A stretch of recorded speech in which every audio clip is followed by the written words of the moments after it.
Look याचा 21वा अध्याय. तुम्ही सांभाळा, नाहीतर कदाचित आदर्शीपणा, दारूबाजी व संसाराची चिंता यांनी तुमची अंतःकरणे भारावून जाऊन तो दिवस तुम्हावर पाशाप्रमाणे अकस्मात येईल. Praise the Lord. आपण पाहिलं होतं की जो भारावून जाऊन इथं जो शब्द आहे ना तो मागच्या वेळेस राहून गेला होता, म्हणून मी हे वचन काढलं की तुम्ही सांभाळा. कधी सांभाळा तुम्ही? की येशू ख्रिस्ताच्या दुसऱ्या आगमनावेळेस तुम्ही काय करा? स्वतःला सांभाळा.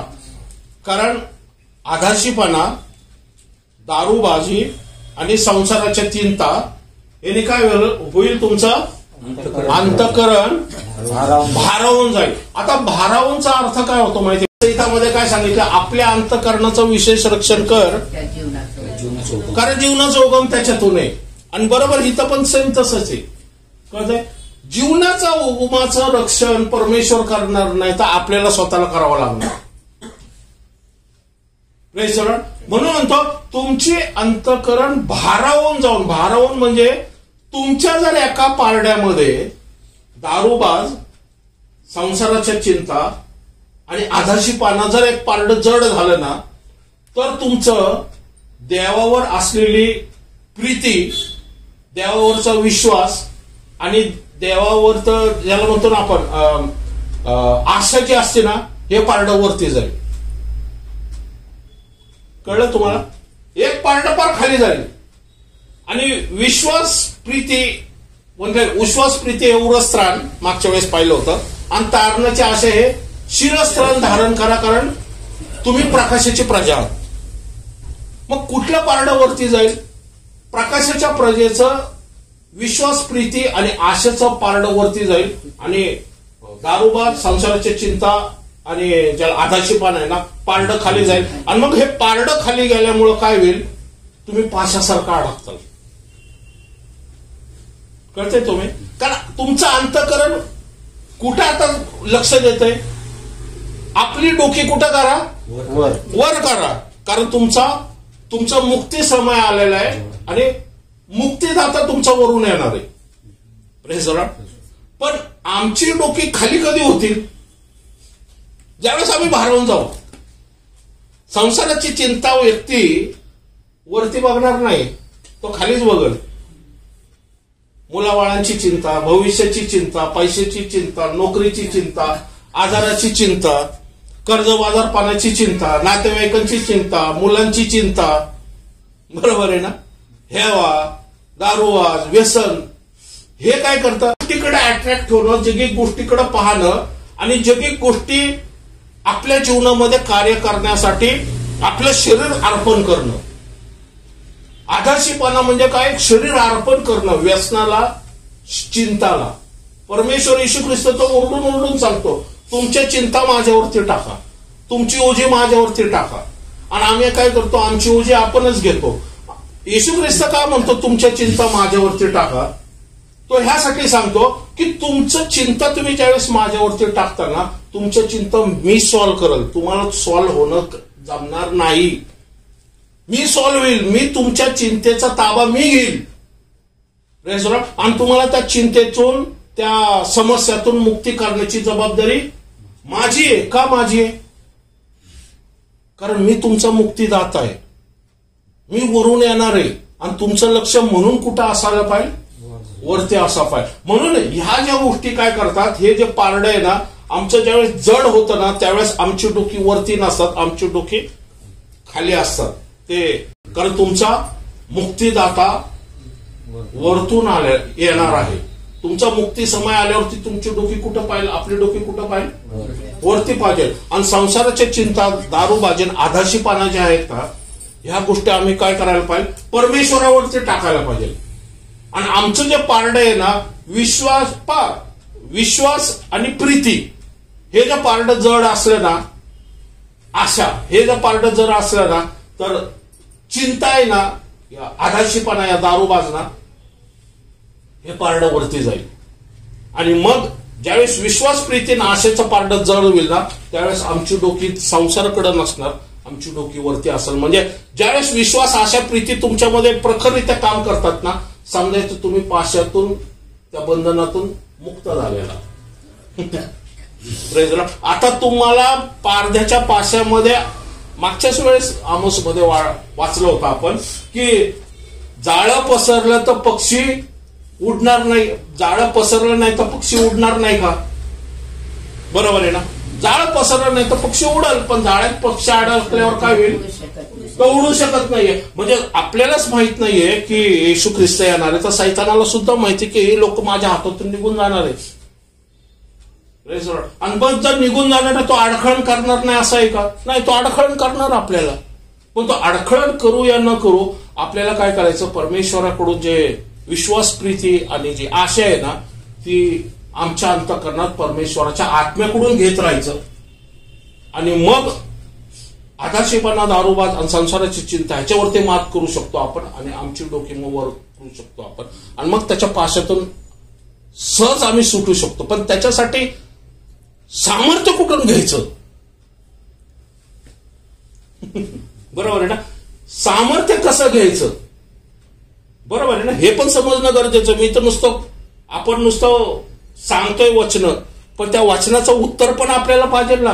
ब्रदर तुम्ही सांगताय बरोबर, पण विश्वास, आशा आणि प्रीती जी आहे ना, ही माझ्यामध्ये कार्य करण्यासाठी मला काय करायला पाहिजे? बरोबर आहे? पुढचं वचन वाचा. कारण तो अवघ्या पृथ्वीच्या पाठीवर राहणाऱ्या सर्व लोकांवर त्याप्रमाणेच येईल. हा, म्हणजे केवळ शेवटच्या काळामध्ये पाश हा फक्त विश्वासणाऱ्यांसाठी नाही टाकलेला आहे, तो पाश हा अविश्वासणाऱ्यांसाठी पण टाकलेला आहे. बरोबर आहे? आज जगामध्ये जे बघताय तुम्ही, स्वार्थीपणा, धनलोभ, दारूबाजी, या ज्याला म्हणतो आपण जारकर्म, व्यभिचार म्हणतो, भ्रष्टाचार जो म्हणतो, या कपट म्हणा, राग म्हणा, मोह म्हणा, नैसर्गिक आपत्ती म्हणा, सुनामी, भूमिकंप, काय म्हणतात, लावर असतो काय, ज्वालामुखी, पूर, मोठ्या प्रमाणात ज्याला म्हणतो हे तुमचं बर्फवृष्टी, प्रदूषण. दिल्लीचं प्रदूषण किती आहे बघितलं? एक व्यक्ती 8 सिगरेटचं जे धूर आहे ना, तो व्यक्ती एका दिवसात घेतोय आतमध्ये. एवढं टेम्परेचर आहे दिल्लीचं हे प्रदूषण. हे काय का वचन पुढे सांगते प्रकटीकरणाच्या पुस्तकामध्ये, पृथ्वीची नासडी करणाऱ्यांचा नाश करण्याची वेळ आहे. हा, आज आपण म्हणतो ना क्लायमेट चेंज, बायबलमध्ये ऑलरेडी दिलेलं आहे की पृथ्वीची नासाडी करणाऱ्यांचा नाश करण्याची वेळ आलेली आहे. प्रकटीकरणामध्ये दिलेलं आहे ते. बायबल एक गोष्ट लक्षात ठेवा, जे अजून झालेलं नाही ना ते सुद्धा बायबलमध्ये. तुमचं स्वर्गारोहण झालंय का? नाही झालं. आणि मी शिकवतो काय? स्वर्गारोहण. म्हणजे मी काय शिकवतोय? तुम्हाला जे झालं नाही ते शिकवतोय. बरोबर? जे झालं नाही ते का शिकवतोय मी? की जे झाले नाही ना ते तुमच्या जीवनामध्ये होण्यासाठी तुम्ही तयारी करावी. तुम्ही सावध राहावं, सतर्क का राहावं माहिती का? तर तुमचं रॅप्चर होण्यासाठी ह्या वचनाचा उपयोग तुमच्या आयुष्यामध्ये व्हावा. हा वचनाचा प्रकाश ज्यावेळेस तुमच्या शरीरामध्ये, अंतःकरणामध्ये चमकल, त्यावेळेस तुम्हाला कळल की पृथ्वीची नासाडी जे लोकांनी केली ना त्याचा नाश होण्याचे दिवस आलेले. पण आम्ही ह्या नाशामध्ये सहभागी होणार नाही का? कारण आम्ही स्वर्गारोहण होऊन निघून जाणारे असं देवाने आम्हाला वचन दिलेलं आहे. Praise the Lord. तो म्हटलेलं आहे तुमची डोकी वर करा. Praise the lord. बरोबर? मग हे वचन आपल्यासाठी आहे, पण एक वॉर्निंग सुद्धा दिली की आधाशीपणा, दारूबाज आणि संसाराच्या चिंताने तुमचं पारडं जे आहे, हृदयाचं पारडं जे आहे ना, हे जड होऊ देऊ नका. तर प्रीती, आशा आणि ज्याला म्हणतो ना विश्वासाने ते पारडं, अंतःकरणाचं ते पारडं जड ठेवा, जेणेकरून तुमची डोकी ऑटोमॅटिकली वर जातील आणि खाली मुंडे पाताळ धोंडे आपण होणार नाही. Praise the Lord. कारण आपला मुक्तिदाता वरून येणार आहे, त्यामुळे आमचं लक्ष वरती असायला पाहिजे. बरं, मग ह्याचा काय म्हणतो ह्याचं उत्तर काय आहे, आम्हाला मदत कसं होईल? हा, तुम्ही तर होणाऱ्या सर्व गोष्टी चुकवायस. हा म्हणा, मी होणाऱ्या गोष्टी चुकवायास येशूच्या नावात समर्थ आहे. कशा प्रकारे वाचा? म्हणून सर्व प्रसंगी प्रार्थना करीत जागृत राहा. Praise the Lord. काय सांगितलं? सर्व प्रसंगी प्रार्थना करीत जागरूक राहा. म्हणजे जर तुम्हाला तुमचं जर चुकवायचं असेल पास, आम्हाला जर पास चुकवायचा असेल, सैतानाने टाकलेला जो ट्रॅप आहे हा चुकवायचा असेल, तर परमेश्वराकडे काय उत्तर आहे? प्रार्थना. आणि ते कसं आहे? जागरूक राहून, पण सर्व प्रसंगी म्हणजे कधी पण उठता बसता. नाही, समस्या आल्या की, समस्या ज्यावेळेस तुम्हाला येतात, आदर्शपणा आला प्रार्थना, दारूबाज असलं प्रार्थना, संसाराची चिंता असल्या प्रार्थना, आजारपण असलं प्रार्थना, बरोबर. कामावरती बॉसचा प्रॉब्लेम असेल प्रार्थना, मुलांचं टेन्शन असलं प्रार्थना, कर्जबाजारी पाण्याची वेळ आलेली प्रार्थना, कळते, गंभीर परिस्थितीत प्रार्थना, सकाळी उठल्यावरती प्रार्थना, बाहेर पडताना प्रार्थना, कामावरती प्रार्थना, कामावरून आल्यावरती रात्री झोपताना प्रार्थना. पण प्रार्थनेने काय करता तुम्ही? देवदूतांना आणि पवित्र आत्म्याला तुम्ही तुमच्या जीवनामध्येच नाही तर तुमच्या घरातही वावर करायची मोकळीकता देता. आमेन. बरोबर आहे ना? देवा, मी आता बाहेर चाललेलो आहे. कुठं चाललंय? कामावरती चाललेलो आहे, मला मदत कर. बरोबर.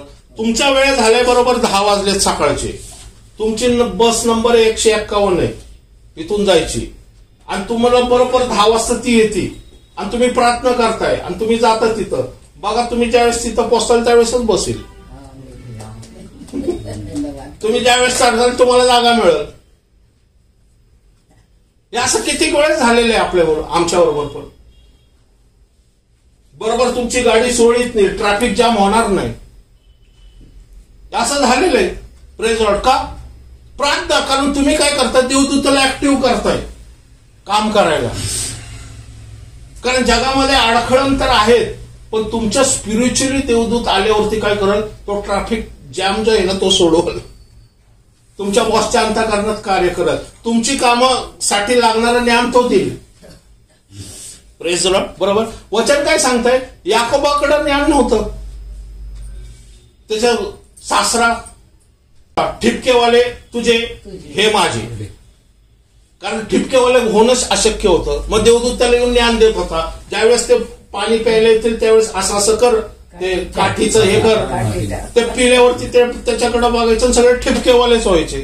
चट्टे पट्टेवाले तुझे, बाकीचे माझे. मग तो परत ते तसंच करायचा. झालं. अशक्य गोष्ट देवदूत शक्य करू शकतो तुमच्या जीवनात. एवढी प्रार्थनेचं सामर्थ्य, एवढी प्रार्थनेची कृपा परमेश्वराने, या सॉरी ऑप्शन नाही, सोल्युशन. कारण कसं आहे की आजाराकडे डॉक्टरला जावं लागतं, पण प्रार्थनेने पण आजार बरे होतात. Praise the lord. बरोबर आहे ना? मग डॉक्टरकडे जायची गरज नाही, प्रथम प्रार्थना करणं गरजेचं आहे. त्रास होतोय, प्रार्थना. प्रार्थनेत जे काही मागाल ते सर्व तुम्हास मिळेल. Praise the Lord. वचन काय सांगते पहा, प्रार्थना म्हणजे एक रिलिजियस ज्याला म्हणतो ना, एक ड्युटी नाहीये की जसं स्तुती आराधना करायची वाचनापूर्वी, ही ड्युटी नाहीये. ही इसेन्शियल गोष्ट आहे परमेश्वरासमोर उभा राहण्याची. कारण आपण ज्यावेळेस स्तुती आराधना करतो त्यावेळेस आपण बाहेरच्या जगातून आलेलो असतो आणि आता आपण परमेश्वराच्या सानिध्यात बसत असतो. आणि म्हणून हा जो वेळ आपण ज्यावेळेस देवाला देतो ना, तो स्तुती आराधनेमुळे काय करतो आपण? आपलं माइंड, आपले विचार, आपल्या कल्पना, आपले जे काही संसाराच्या चिंता असतात म्हणा, या आमचे काही गोष्टी आम्ही जखडलेलो असतो दिवसभरामध्ये विचारामध्ये, त्या आपण काय करतो, आम्ही थोडंसं रिलीज करतो आणि देवाबरोबर संबंध प्रस्थापित करतो. कामावरती आपल्याला करता येत नाही. बरोबर आहे. मग अशा ठिकाणी आपण का स्तुती आराधनेमध्ये येऊन बसतो माहिती का, की प्रथमतः आपण देवाबरोबर कॉन्टॅक्ट होतो. म्हणजे प्रार्थना हे रिलिजियस ड्युटी नाहीये, तर एक पृथ्वीवरचा व्यक्ती हा स्वर्गीय परमेश्वराकडं आदान प्रदान करतो विनंती आणि आशीर्वादासाठी. विनंती करतो, त्याच्या जीवनामध्ये जी समस्या आहे, त्याच्या जीवनामध्ये जो प्रॉब्लेम आहे, त्याच्या जीवनामध्ये ज्या काही चढ उतार आहेत ना, त्याचा भरोसा आहे की भरोसा म्हणजे परमेश्वर माझा सक्षम आहे मला स्वर्गातून आशीर्वाद देण्यासाठी. जर पृथ्वीवरती आमच्याकडे नाही ना, तो प्रार्थनेच्या द्वारे आकाश उघडलं जातं, आकाशातून प्रार्थना पृथ्वीवरून वरती जातात आणि स्वर्गातून आशीर्वाद खाली येतात. म्हणून ते म्हणतात ना की उपर जाती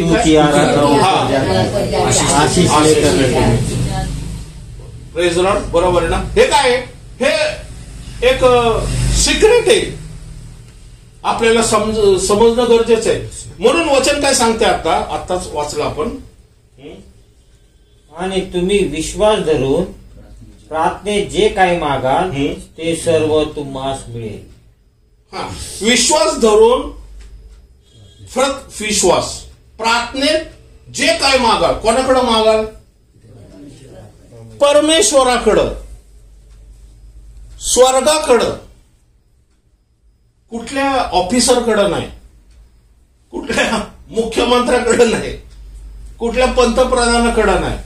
जो आकाश आणि पृथ्वीचा निर्माण करता जो देव आहे, ज्याला आपण आबा बाप्पा म्हणतो, जो आमचा स्वर्गीय पिता आहे, त्याच्याकडे आपण काय करतो, विश्वास ठेवून मागतो.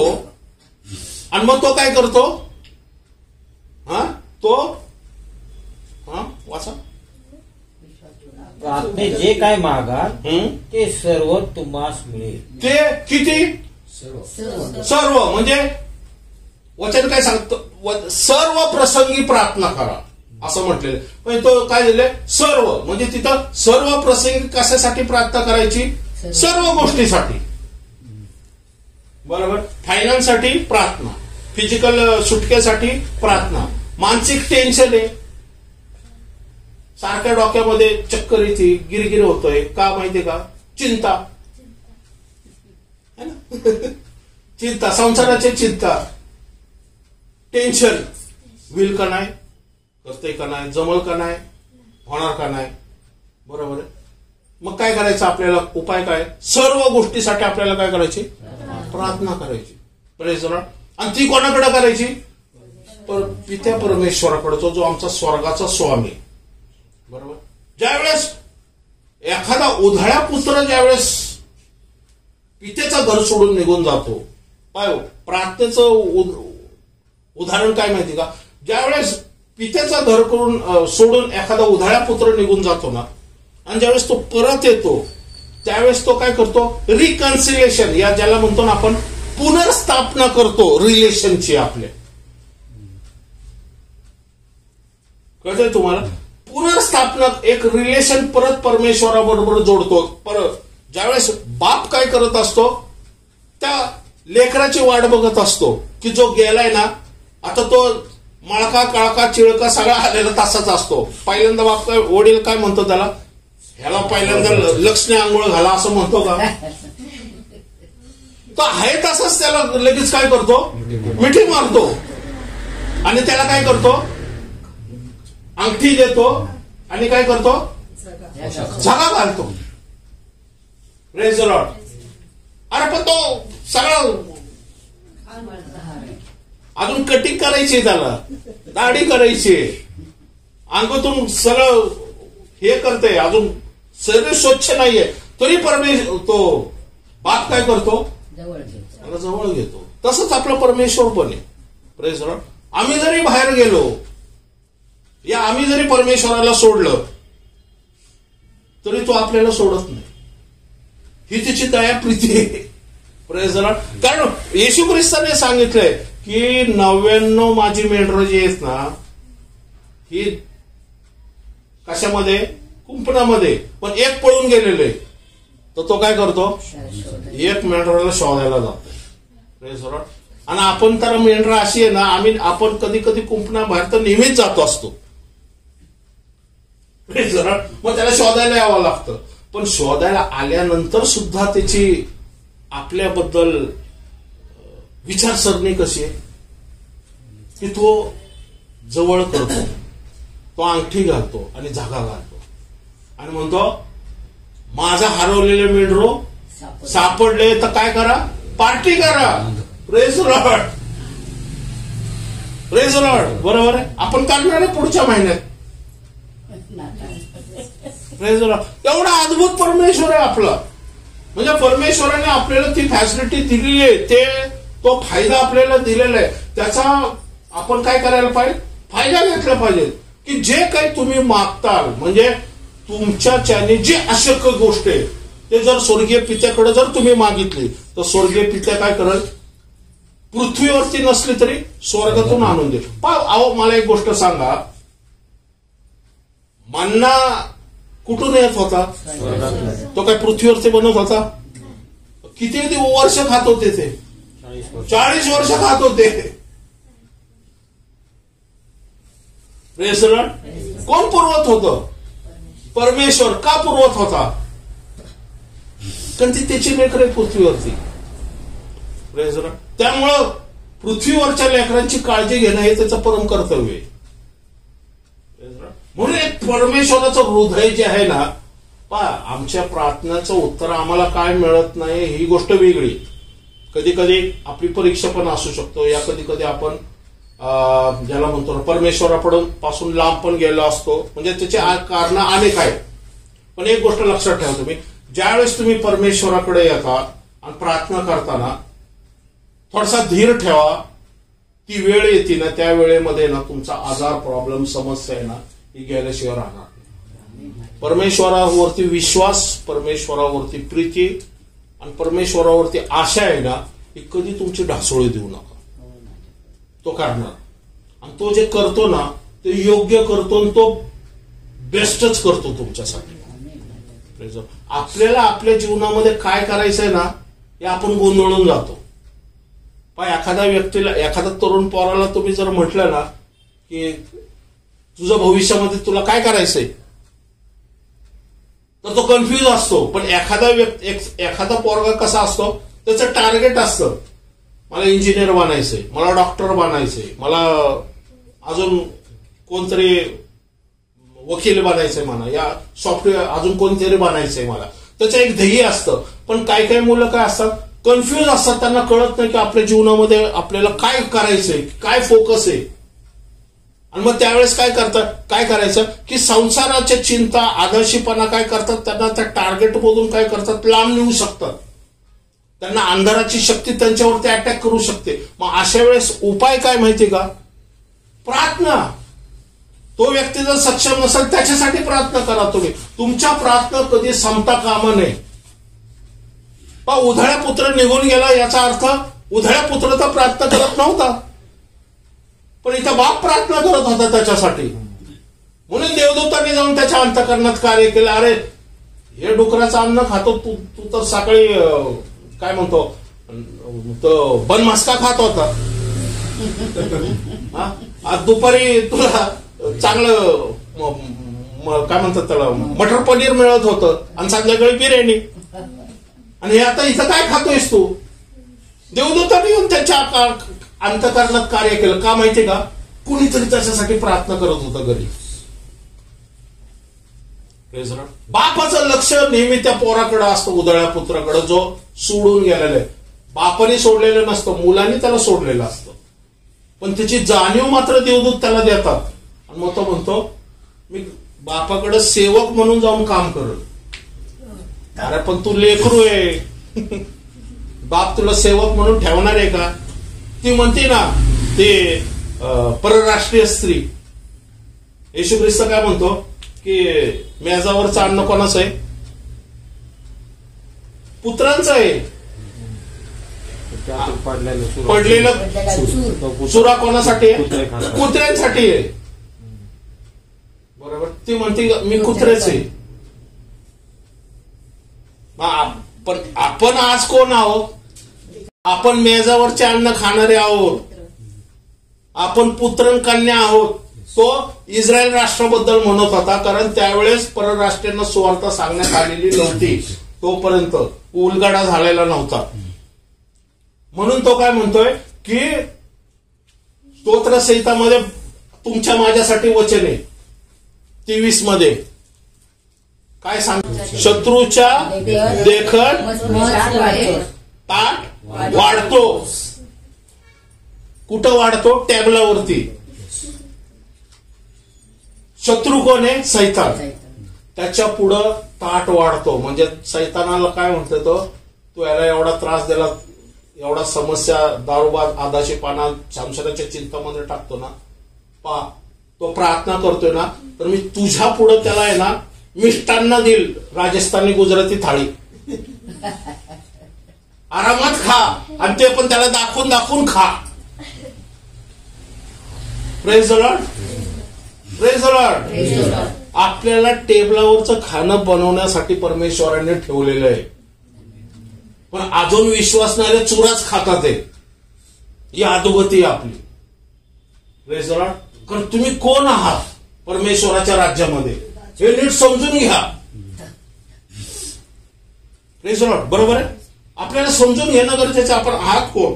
आपण जे काही तुम्हाला पाहिजे असे ते मागा, म्हणजे ते तुम्हाला प्राप्त होईल. Praise the Lord. वचन काय सांगतात वाचलं आपण होतं, जे काही विश्वासाने तुम्ही माझ्या नावात मागाल ते तुम्हाला मिळेल. पण त्याचा अजून एक डीप गोष्ट काय माहितीये का?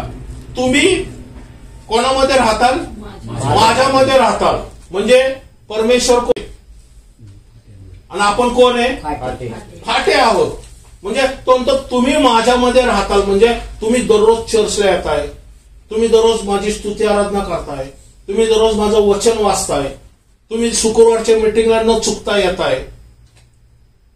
Praise the Lord. तुम्ही संडेला चर्चला जाताय. म्हणजे तुम्ही काय करताय? दररोज तुम्ही काय करता? प्रार्थना करता. सकाळी, दुपार, संध्याकाळी काय करता? प्रार्थना करता. याचा अर्थ तुम्ही काय करता? विलीला जडलेले आहात. म्हणजे येशूला जडलेले आहात. बरोबर. तुम्ही माझ्यामध्ये राहिला. माझ्यामध्ये राहिला म्हणजे जर तुम्ही माझ्या सानिध्यात राहिला, व माझी वचने तुम्हामध्ये राहिली. येशू आमच्यामध्ये कसा राहतो? वचनाच्या द्वारे. Praise the lord. म्हणजे तुम्ही जे काय माझ्या नावात मागाल, पण कशात मागाल? वचनाद्वारे मागाल. Praise the lord. बरोबर आहे. माझी समस्या काय आहे? मला आजार आहे. मग मला काय करावं लागेल? आजाराचं वचन जे आहे ना, हे परमेश्वराला दाखवावं लागेल. तुमच्या समस्याचं वचन काढा आणि त्या वचनावरती मनन करून परमेश्वराला दाखवा. हे असं वचनात लिहिलं आहे. येशू ख्रिस्त पण ठणकावून सांगतो सैतानाला, असं वचनात लिहिलं आहे. Praise the Lord. आणि ज्यावेळेस तुम्ही वचनाचा आधार घेता, याचा अर्थ काय माहिती का? येशू तुमच्यात राहतो. म्हणजे वचनानुसार ज्यावेळेस तुम्ही मागताल ना, वाचा पुढं. तुम्ही माझ्यामध्ये राहिला व माझी वचने तुम्हामध्ये राहिली, तर जे काही तुम्हाला पाहिजे. कधी पाहिजे तुम्हाला? वचनानुसार ज्यावेळेस तुम्ही मागाल त्यावेळेस जे तुम्हाला पाहिजे ना, ते मागा, म्हणजे ते तुम्हाला प्राप्त होईल. ते तुम्हाला प्राप्त होईल. कधी प्राप्त होईल? जर आपण वचनानुसार मागितलं तर. येशूच्या सानिध्यात तर आपण राहतोय, पण आपल्याला माहित नाही माझ्या समस्याला वचन कुठले. आपल्या समस्याला वचन काढा, परमेश्वराला प्रार्थनेद्वारे दाखवा. परमेश्वरा असं वचनात लिहिलेलं आहे, म्हणून मला मागण्याचा अधिकार आहे येशूच्या नावात. Praise the Lord. आणि ज्या वेळेस मग मागल तर ते आम्हाला मिळणार आहे प्रार्थनेच्या द्वारे. Praise the lord. बरोबर. म्हणजे वचन सुद्धा किती महत्वाचं आहे. वचन हे आम्हाला लीगल राईट देतं परमेश्वराकडे मागण्याचं. पहा आता कसं आहे, दाखवता ना परमेश्वर बांधिले ते तुम्हाला द्यायला. पण ते कधी माहितीये का? फर्स्ट कंडिशन काय? तुम्ही माझ्यामध्ये राहता. फिरतोय पार विहिरीला सोडून फिरतोय, सुकून आठ्या पडल्यात, आजार झालेले, सुरकुत्या आलेल्या आहेत, आणि मग येशूकडे येतो, चिटकव मला, चिटकव चिटकव. आहे ना? 2023 ला आला होता क्रिसमसला, नंतर 2024 दिसतोय बाबा एकदम फार कोट बीड घालून चकाचक. मग आपण म्हणू अरे किती सुकून गेलाय. विलीत नव्हता, नाही विली बाहेर होता. अनेक अशा फांद्या फिरतात इकडं तिकडं, फार सुकून गेलेले आहेत त्या. आपल्याला काय करायला लागल?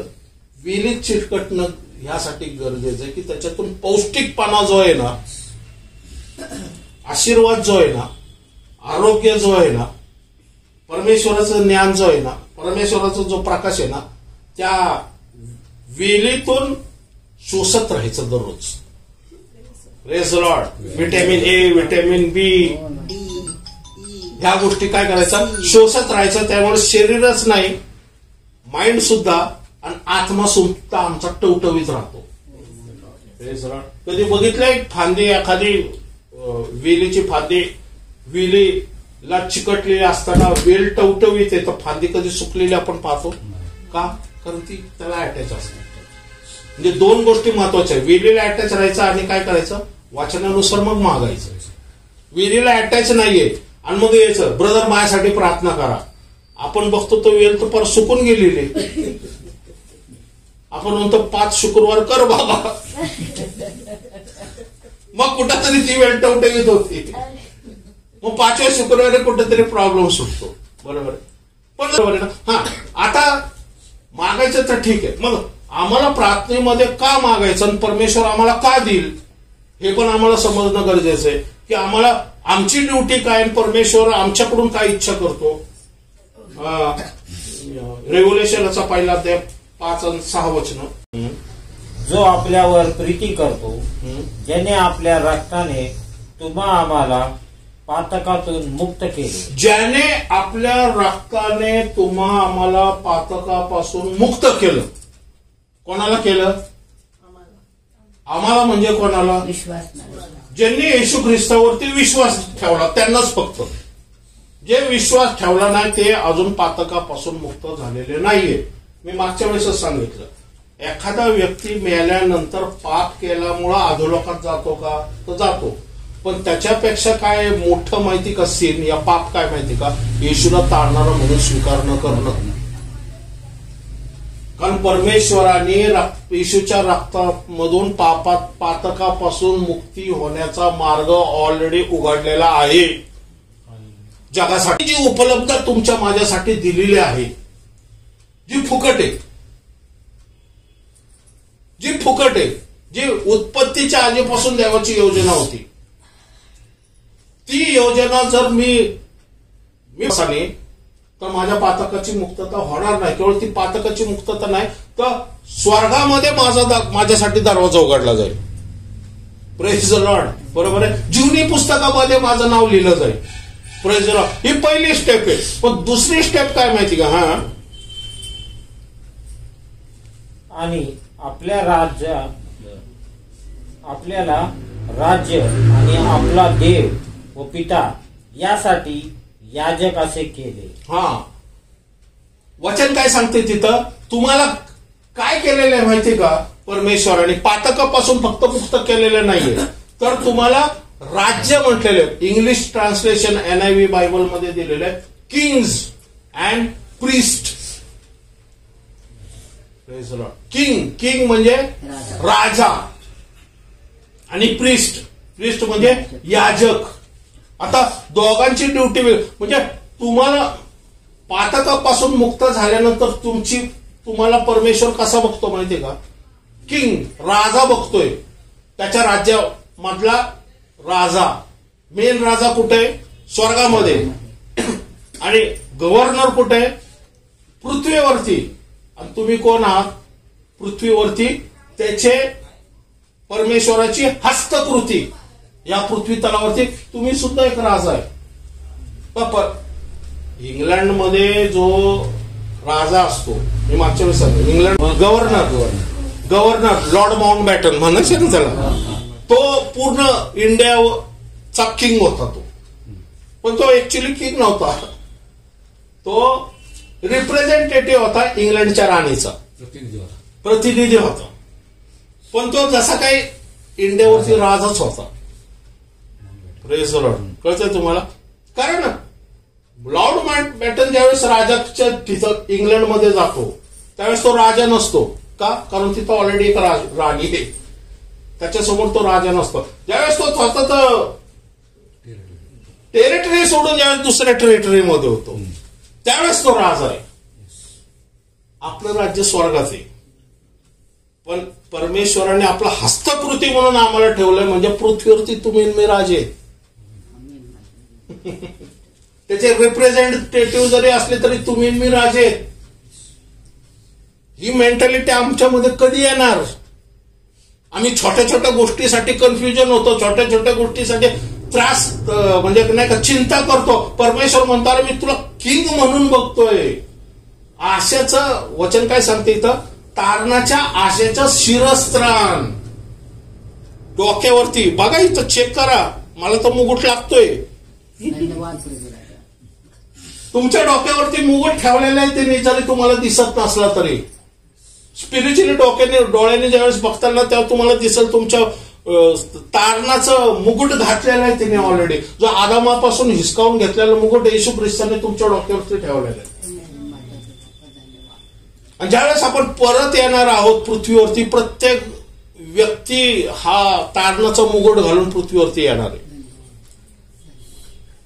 तुम्ही राजा आहात या पृथ्वी तलावरती परमेश्वराचे रिप्रेझेंटेटिव्ह म्हणून. राजाचं काम काय माहिती का? रूल, सत्ता करायची पृथ्वीवरती. आपणच घाबरून बसलोय. कोणाविरुद्ध सत्ता करायची? सैतानाविरुद्ध उभं राहायचं. कारण you are king of this world.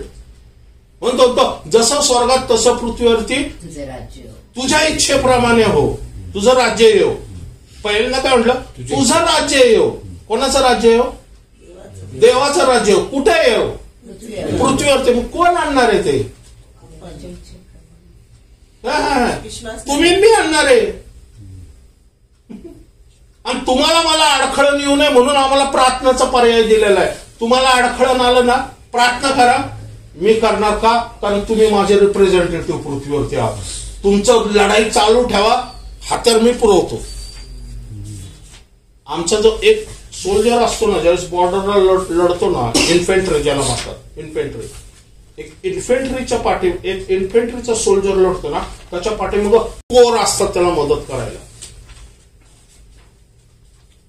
एक सोल्जर ज्यावेळेस बॉर्डरवरती लढतो ना, त्यावेळेस त्याचे कपडे त्याला देणारा एक युनिट आहे, अम्युनेशन देणारा एक युनिट आहे, कम्युनिकेशन देणारं एक युनिट आहे, जेवण देणारं एक युनिट आहे, त्याला टेंट वगैरे देणारं एक युनिट आहे, त्याला पाणी खाणं पिणं देणारे, त्याला ट्रॅव्हलिंग देण्यासाठी एसी डिपार्टमेंट आहे, ते त्याला ट्रॅव्हलिंग साठी मदत करेल, पेट्रोल म्हणजे तो लढतोय त्याच्या मदत करायला.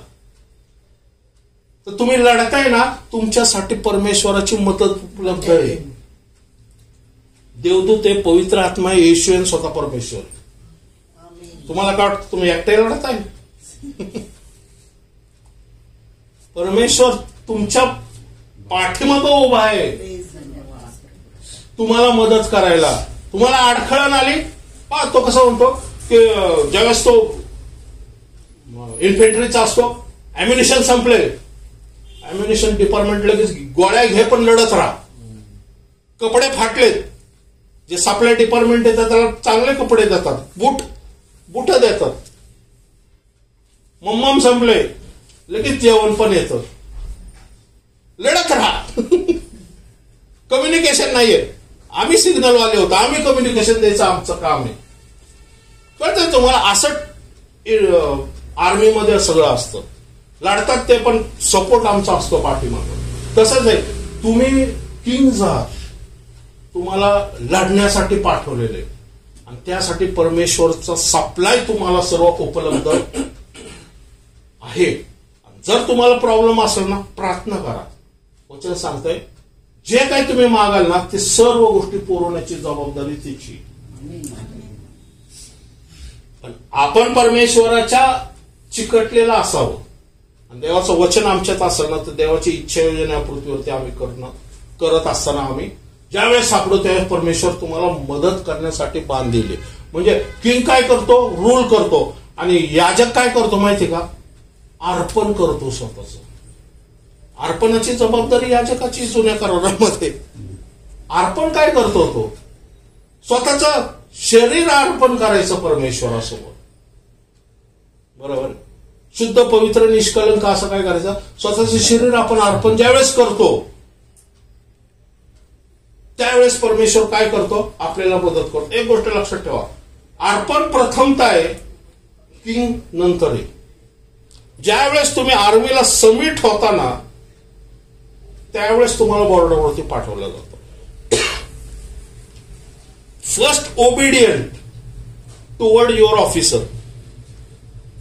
कळतंय तुम्हाला, जर तुम्ही तुमच्या ऑफिसरचीच आज्ञा पाळली नाही तिथं जायची या तिने सांगतोय तर तुम्हाला सप्लाय करून काय उपयोग आहे.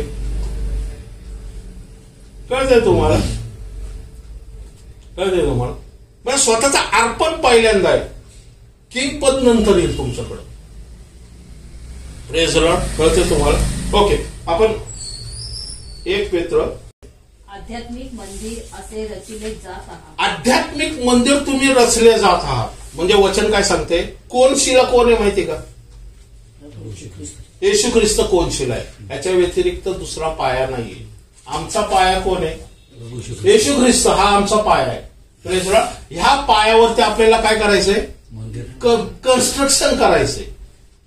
कोणी वचन सांगते, कोणी पाषाणाने, कोणी मौल्य सोन्याने, कोणी चांदीने, गवताने वगैरे करतात. तसं हे वचन सांगते की आपण काय, आपल्याला मंदिर बांधायचंय म्हणजे परमेश्वराच्या राज्यासाठी आपल्याला काम करायचंय. पण काम करत असताना वचन काय सांगते इथं, हा मंदिरात यासाठी की येशू ख्रिस्ताच्या द्वारे देवाला आवडणारे, देवाला आवडणारे, मला आवडणारे नाहीये, या माझ्या घरच्यांना आवडते म्हणून नाहीये, या मंडळीला आवडतं म्हणून नाहीये, या लोकांना आवडतं म्हणून नाहीये. काही काही वचन हार्ड असतात पण ते मंडळीला सांगणं गरजेचं असतं. बरोबर आहे ना. फक्त ज्याला म्हणतो ना आशीर्वादाची वचनं, ब्लेसिंगची वचनं, भरभराटीची वचनं, प्रॉस्परिटीची वचनं, हेच फक्त वचनं चर्चमध्ये देण्यात येत नाहीये. पश्चातापाची वचनं, न्यायाची वचनं आणि पुढं वचन सांगते ना की ज्याला म्हणतो ना परमेश्वराच्या सानिध्यात पापाबद्दल आणि नरकाबद्दल जाणीव सुद्धा आम्हाला करून देणं गरजेचं आहे. कारण पास ऑलरेडी टाकलेला आहे. म्हणजे दुसरी बाजू पण आम्हाला समजून सांगणं गरजेचं आहे की मी स्वर्गात जाणार, पण वचन सांगते की तुझा न्याय सुद्धा होणार आहे. परमेश्वराच्या न्यायासमोर तू सुद्धा उभं राहणार आहे. हे सुद्धा वचन आम्हाला सांगणं गरजेचं आहे मंडळीला. बरोबर आहे ना. म्हणजे त्यांना वॉर्निंग सुद्धा देणं गरजेचं आहे. Praise Lord. हा वाचा. आध्यात्मिक यज्ञ अर्पिण्यासाठी तुम्ही पवित्र याजकगण व्हावे. अर्पण काय करावं, आध्यात्मिक यज्ञ काय करायचं, कुठून यज्ञ अर्पण करायचा, स्वतःच्या शरीराचा यज्ञ. कसा, याजकगण म्हणून. पहा, ज्यावेळेस याजकगण मंदिरात प्रवेश करतात त्यावेळेस त्यांना काय राहावं लागतं, शुद्ध पवित्र निष्कलंक आणि परमेश्वराच्या वाचनानुसार तसा धागा आणि तसा पोशाख घेऊन मग ज्यावेळेस याजक बांधकाम करताय कोण शिलावरती ना त्यावेळेस प्रथमतः रूल तर करायचा आहे तुम्हाला, पण रूल करण्याच्या आधी तुमचं शरीर हे यज्ञ म्हणून परमेश्वराला अर्पण होणं गरजेचं आहे. ज्यावेळेस तुम्ही यज्ञ करताना मग रूल करता. जर शरीरामध्येच प्रॉब्लेम, समस्या आणि ज्याला म्हणतो ना भ्रष्टाचार, पैशाचा मोह, दारूबाजी, संसाराच्या चिंता आणि आधारशीपणा असेल, सेवा कशी होणार. आणि परमेश्वर सेवा मान्य करेल ती आणि रूल कसा होणार? बुद्ध म्हणाल, ए भाऊ मला माहिती काल रात्री कुठं होता तू, टिकाव धरता येत नाही अभिषेकासमोर. बरोबर आहे, अजिबात नाही. ज्याला जो अभिषेक तसाच येत नाही. अभिषेक फक्त तो अभिषिक्त आहे म्हणून अभिषेक येत नाही. अभिषेकाला पर्याप्त शरीर सुद्धा लागतं. पात्र ज्यावेळेस पवित्र असेल ना त्याच्यातच अभिषेक उतरून येतो. पात्र जर त्याच्या पात्रामध्ये दुसरं काय भरलेलं असेल ना, म्हणून म्हणतो तुम्ही रिकाम पात्र व्हा. रिकाम पात्र याचा अर्थ काय होतो माहिती का? की त्याच्यामध्ये स्वतःबद्दल काहीच नसावं. परमेश्वरा हे माझं शरीर तुझ्या पुढं ठेवले, आता तू जसं सांगशील तसं मी करणार, तू जसं बोलशील तसं मी बोलणार, तू जसं वागशील, तू मला सांगशील तसं मी वागणार, तू मला जिथं पाठवशील तिथं मी जाणार, तू मला जे काय करायला लावल ते करणार, तुझी इच्छा मी पूर्ण करणार. मग ते अवघड का असना मी करणार. ह्याला म्हणतात स्वतःचे शरीर ज्यावेळेस भग्न, वचन सांगते भग्न शरीर ज्यावेळेस आपण अर्पण करू ना त्यावेळेस अभिषेक उतरून येतो. आणि ज्यावेळेस अभिषेक उतरून येतो ना मग तुमच्याकडून जे आहे ना मग किंग सारखं काम व्हायला सुरुवात होते.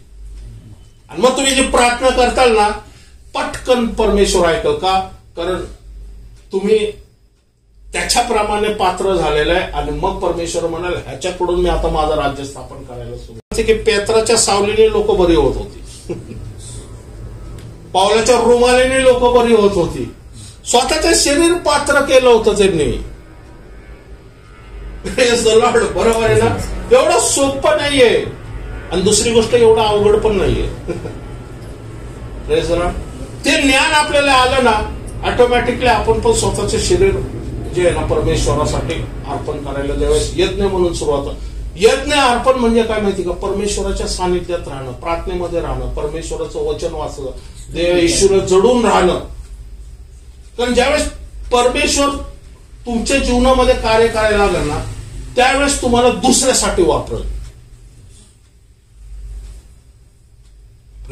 स्वतःच नाहीये व्यवस्थित आणि मग दुसऱ्यासाठी काम कसं होणार? नाही. परमेश्वर म्हणाल पहिल्यांदा तू स्वतःला तर तयार कर. कसं आहे की आम्हाला 9 महिने का ट्रेनिंग देतात की मलाच ट्रेनिंग नाही तर मी वर कसं करणार? बरोबर. मला ट्रेनिंग घेतल्यानंतर मग मला कामगिरी सोपवली जाते. Praise Lord. बरोबर आहे. म्हणून पहिल्यांदा माझ्यामध्ये काम व्हायला पाहिजे मग मी दुसऱ्यांसाठी काम करू शकतो. पहिल्यांदा माझ्या जीवनामध्ये बदल व्हायला पाहिजे मग मी दुसऱ्यांसाठी काम करू शकतो. पहिल्यांदा माझ्या विचार कल्पनामध्ये बदल व्हायला पाहिजे मग मी दुसऱ्याच्या विचार कल्पनामध्ये हस्तक्षेप करू शकतो. पहिल्यांदा माझ्या स्वभावामध्ये काम व्हायला पाहिजे मग मी दुसऱ्यांच्या स्वभावासाठी मध्यस्थी करू शकतो. पहिल्यांदा माझे शरीर आरोग्यवान व्हायला पाहिजे मग मी दुसऱ्यांच्या आरोग्यासाठी प्रार्थना करू शकतो. पहिल्यांदा परमेश्वराचा अभिषेक माझ्यावरती उतरायला पाहिजे तर मग मी दुसऱ्यावरती तो अभिषेक ट्रान्सफर करू शकतो. ओके. पुढच्या वेळेस अजून आपण पाहूया प्रार्थनेचं. म्हणून प्रार्थना हे निरंतर ठेवत जावं. परमेश्वर प्रार्थनेद्वारे आपल्याला उत्तर देतो, मदत करतो आणि सहाय्य करतो. तो का सहाय्य करतो, का मदत करतो माहितीये का? कारण तुम्हाला याजक केलेले, याजकाचं काम काय माहितीये का? परमेश्वरासाठी राज्य का स्थापन करणं पृथ्वीवरती. जसं